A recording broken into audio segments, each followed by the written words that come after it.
परभणीच्या मानवतमध्ये कैलास पेट्रोल पंपावर 2 गटामध्ये तुंबळ हाणामारी झाली। इंधन भरताना धक्का लागल्याच्या कारणावरून जोरदार राडा झाला। नंदुरबारच्या शहादामध्ये डिझेल भरण्यासाठी आलेल्या शेतकऱ्याला पेट्रोल पंप कर्मचाऱ्यांनी मारहाण केली। कॅश पेमेंट न केल्याने ही मारहाण करण्यात आल्याचा आरोप शेतकऱ्यांना केलाय। परभणीच्या मानवतमध्ये कैलास पेट्रोल पंपावर 2 गटात तुंबळ हाणामारी झाली। इंधन भरताना धक्का लागल्याच्या कारणावरून जोरदार राडा झाला।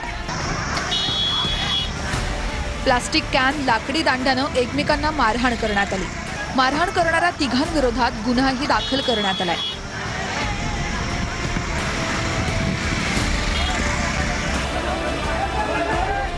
तिकडे नंदुरबारच्या शहादा शहरामध्ये डिझेल भरण्यासाठी आलेल्या शेतकऱ्याला पेट्रोल पंप कर्मचाऱ्यांकडून मारहाण करण्यात आली आहे।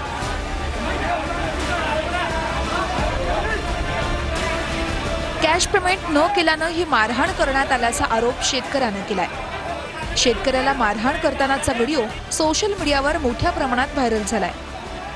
खरीप हंगामासाठी डिझेल घेण्यासाठी शेतकऱ्यांना भटकंती करावी लागते।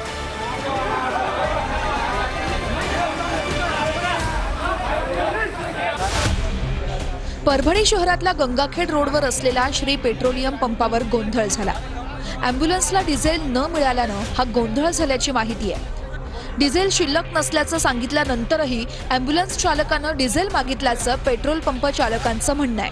अखेर पोलिसांच्या मध्यस्थीनंतर दुसऱ्या पंपावरून अँब्युलन्सला डिझेल उपलब्ध करून देण्यात आलं।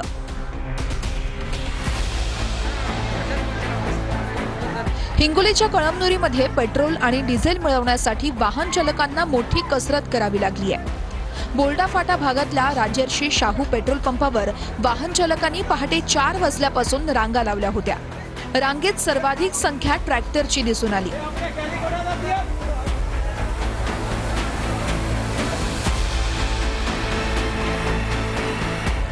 जळगाव जिल्ह्यातल्या मुक्ताईनगरमध्ये डिझेलसाठी ट्रॅक्टरची रांग लागली।